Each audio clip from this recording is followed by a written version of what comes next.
Spider-Man: Far From Home has hit theaters all across America. Hopefully you have had time to not only see that film, but my spoiler-free video as well, because this review in particular is going to go spoiler-heavy into talking about that film.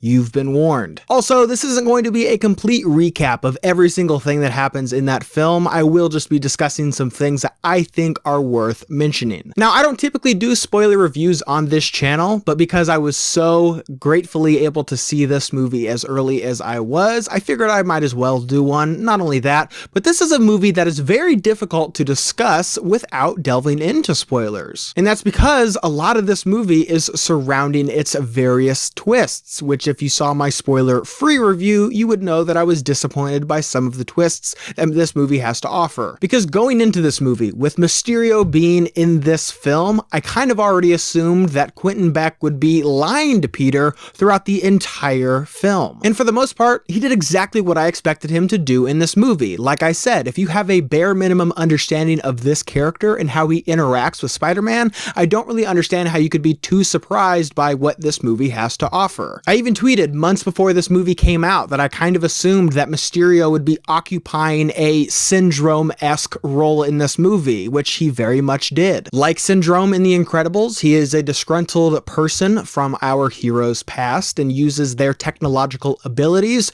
to stage an incident that attacks the city. They swoop in and make it look like they are the heroes, that only they can save the day. On the flip side of that though, I also said that I couldn't really think of a way that they could introduce Mysterio into this universe better than they did in this film. I love how they utilized the technology that was introduced in Captain America: Civil War. I thought that was a terrific idea. So this film is in a bit of a tight spot for me. On one hand, I love the idea of Beck showing up and trying to be the hero that Peter kind of needs him to be, because Peter is feeling the weight from everybody to kind of pick up the mantle and to be the next Iron Man, the next leader of the Avengers. But considering in this movie he's a 16-year-old kid, that is obviously adding a lot of pressure that he doesn't really want. And I love that this film capitalized that and used Mysterio as a character that Peter can kind of pass off this responsibility to. But for myself, I felt like this film was really banking on the idea that audiences wouldn't be expecting Mysterio to be the primary antagonist of this movie. Like I said, if you have a basic understanding of the comic books that Spider-Man is held within, I don't know how you couldn't see that coming. So I would have preferred this movie to have a few more surprises other than, hey, Mysterio's a bad guy. It's like, yeah, we know. And the only thing that I felt this movie surprised me with were with its post-credit scenes, which I will get to in a moment. And I think this film also could have used the idea of these hologram fake-outs a lot more than it did. You obviously have the elemental projections in this film, as well as the Nick Fury fake-out, but I think if this movie would have done something where Peter thinks that something tragic happened to one of his friends, I thought that would have been a really nice twist for this movie, something that I wouldn't be expecting going in. Because in doing that, I think it would have really solidified the idea in Peter's mind that he's not ready to be the leader of the Avengers because he couldn't even save one of his friends. If something like that would have happened, it doesn't have to be exactly that, but if this film had a few more surprises to it, I think it would have appeased not only the more casual fans of Spider-Man who maybe aren't aware of Mysterio, and you would have made people happy who kind of predicted that this is what this film's twist would be. But not including that, I think the marketing of this movie spoiled a lot that this film had to offer. One thing in particular being MJ discovering Peter's identity. Going into this movie, I was kind of hoping that it would be a similar fake out to what we saw in Spider-Man: Homecoming, but turns out it's not. I had no idea why they did that. I've got to say though, that sequence with Mysterio where he's setting up all of those various illusions to trick Peter, it was incredible. One of my favorite sequences in the MCU, hands down. Now, I don't really know how Quentin Beck was able to think of all this stuff off the top of his head, especially so with Spider-Man kind of being this unpredictable variable in the situation. With all that being said, it was really awesome. It kind of reminded me of the nightmare sequences that we see in the Arkham games, and when Tony came out of his grave, oh my god, it is everything that I would ever want from a Mysterio appearance in a live-action Spider-Man movie. But I know personally, I did not predict two things that were in this film, and that were the two excellent post-credit scenes that this movie had to offer. The mid-credit scene of this movie obviously being Mysterio revealing Peter Parker's secret identity to the entire world, something that I did not expect and kind of blew my mind. Obviously, we've seen Spider-Man's secret identity revealed in the comics before, but I did not expect them to do so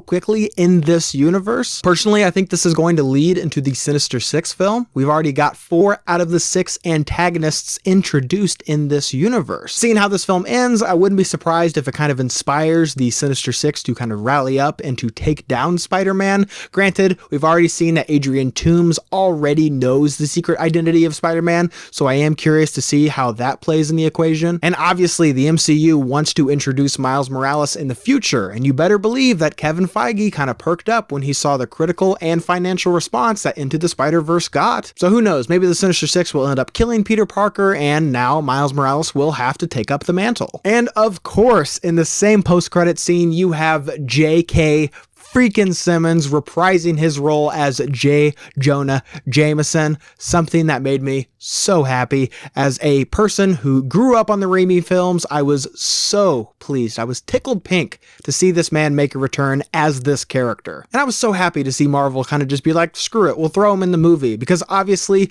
Peter's identity has been ousted to the entire world. It's not like he's going to go start working at the Daily Bugle taking pictures of himself, of course not. So JJ probably isn't going to play too much of a role in these films, so why not have J.K. Simmons reprise this role? I thought it was a fantastic decision and a great bit of fan service. But Far From Home doesn't have just one, but 2 bombshell post-credit scenes, obviously revealing that Samuel L. Jackson's Nick Fury was a Skrull throughout the entire events of this movie, which again, I was not expecting at all. This film doesn't really give us a lot of answers. It actually gives us more questions, like how long has Nick Fury been a Skrull? Has Maria Hill always been a Skrull? Why is Nick Fury helping the Skrulls in the first place? How long has he been off-world? How will these events affect the films coming in the future? And I was really happy to see how impactful these post-credit scenes are, because a lot of the post-credit MCU sequences, there's at least one that is a bit too jokey and it's kind of just a waste of time. I'm looking at you, Ant-Man and the Wasp, but I'm glad that this film, the last movie in phase 3 of the MCU, gave us a lot to look forward to in the future. So did you guys see Spider-Man Far From Home? What did you think about it? Leave your thoughts and your opinions down below. And as always, guys, thank you so much for watching today. I hope you liked today's video, and if you did, you can click on the link down below and subscribe to my channel to see more movie reviews and movie related things. Guys, thank you so much for watching, and see you next time.